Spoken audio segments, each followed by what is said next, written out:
everyone is going to buy a ledger and go in through Ledger Live or have MetaMask.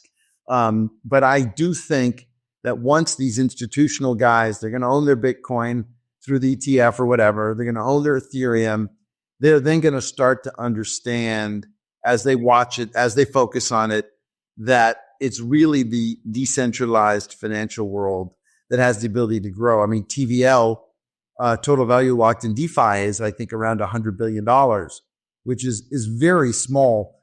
The total value in the space today, if I add up all the cryptocurrency and all the equities, around $4 trillion. So of that $4 trillion sitting there, only really 2% of it is actually active in DeFi. And I think that's gonna, I think that's gonna change. And also, we've just seen that tornado cash ruling last night.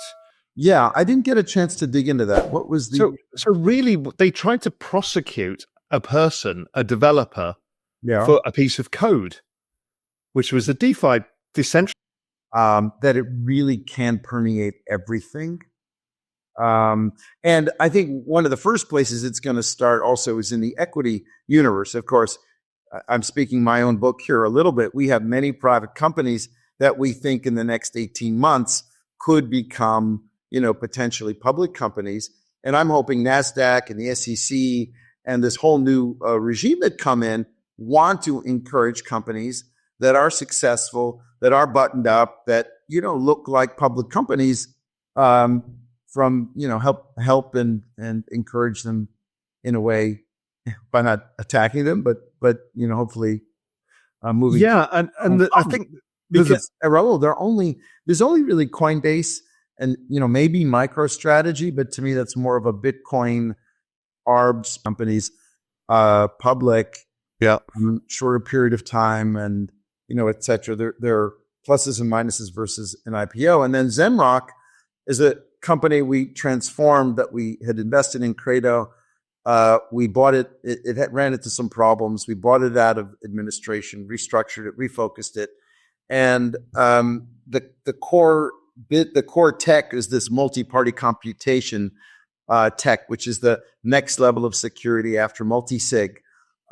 We have our own tech. We built it over 4.5 years. And I had just always thought this would be the backbone to decentralized custody. So 4 years ago, I loved this concept of not having your assets custody in a single place, like Fireblocks. They do a great job, but it's a single place. When you have your Bitcoin that's wrapped, that's moving around to DeFi, it's generally historically been just in BitGo. And so I thought, well, this company had come up with the idea of not having your Bitcoin in a single source, having it stored in the network and ecosystem. And look, I think if we can get just a little bit of TVL in ZenBTC, it really becomes something that will become a big focus for us. So, part of the reason I shifted a little bit into that was that, growth equity, which is sort of first 24 investments that we made, companies generally investing more than 50, with over 50 million in revenue. For the last 18 months, there really hasn't been a single proper large growth deal. I mean, zero. And my specific area, so not venture like BC and later these more developed companies, really got hurt by the SBF FTX debacle because he plugged a lot of the growth investors into stock and they got killed. And these are people who were successful in the old world, massive firms, just before that, the usual tax season where it falls in like March, April, May, June, right? I saw that 2000. It went up 10x in 4 months at the end of the year. 10x. Yeah, but those are smaller numbers. We can't go up 10x. No, but that's why I'm saying. That's why I'm saying. Listen, it's possible to go up 3x in the last part of the cycle if we get a very strong cycle. That's all I'm saying is that I think that tail is because people have so much PTSD. I think it's underpriced. I'm not saying it's my base case, but you know how much value will be added to the digital asset. I think your number of 10 trillion is. Yeah, I think 10 trillion is underestimating it for this cycle. I think it's close to 12 12, 13, something like that this cycle. Yeah. I think your whole 10T calculation, random numbers based on stock to flow, but that kind of feels about right. Yeah. I think, that sounds about right. Yeah. I wonder, it's interesting because we're talking about these big numbers. And of course, you've got Michael Saylor out there who's, sucked a lot of air out of the room. Rightfully so. I think he's been incredible for the space.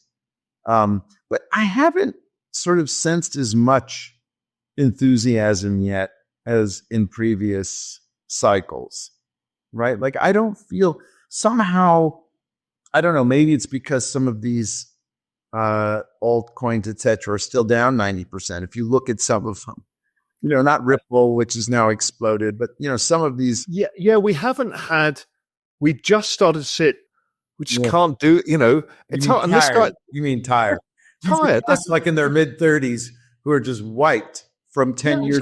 We fired 77% of our staff, and now we're having to rebuild again. And now we're desperately trying to hire staff. And it's like, this is just too hard. It's difficult. I agree. I wonder,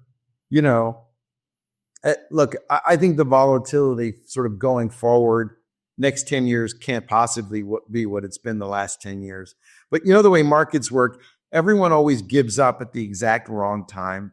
Always. Like it's so good. And it's like Bitcoin ETH right now, right? That cross, you've been pointing it out. It was like, I'm not watching the cross. I just watch the price. I'm watching the cross and just hearing people just capitulate. ETH's a piece of shit. It's never going anywhere. They've screwed it up.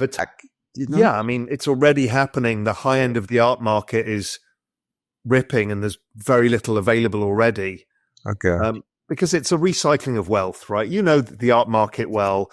As soon as people make money, they buy art. And that whole thesis plays out here. And if I'm right, it goes from 3 trillion to 100 trillion in value. Even if I'm wrong by 50%, that's a lot of wealth, a huge, preposterous amount of wealth, and art will benefit, as it always does. So that one's a decent idea. The other thing that we do need to, let me know if you've seen this yet, is an exchange essentially wrapping equities. The bigger sponsors were leaving Twitter, and he basically said, F you, you can F off or F you. And you said it like 10 times in a row. You saw that on...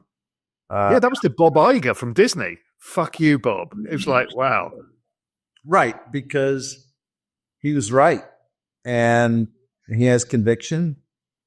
And he continues to sort of shape our world more than certainly anybody else I know. I don't know why we've digressed onto this, but I know, but it is seem to be some like psychological, sociological, historical shift that's happening now that feels very different than any other time in my life. It's not just in any one area, right? A lot of the digital nomad concept. So I think that's really, so if we think about that in the future, how does that play out? Well, my view on this is the next election is fought over, don't forget AI is going to be AGI by then. The world is very different. And there's going to be one group that are like, slow down, we don't want this. And another group say, let's keep going to Mars. Right? Wait a second, hold on a second. Did we just get rid of the slow down group? Was this election not right or left, but not slow down? No, I think we perceived it, or those who are more futurist minded saw that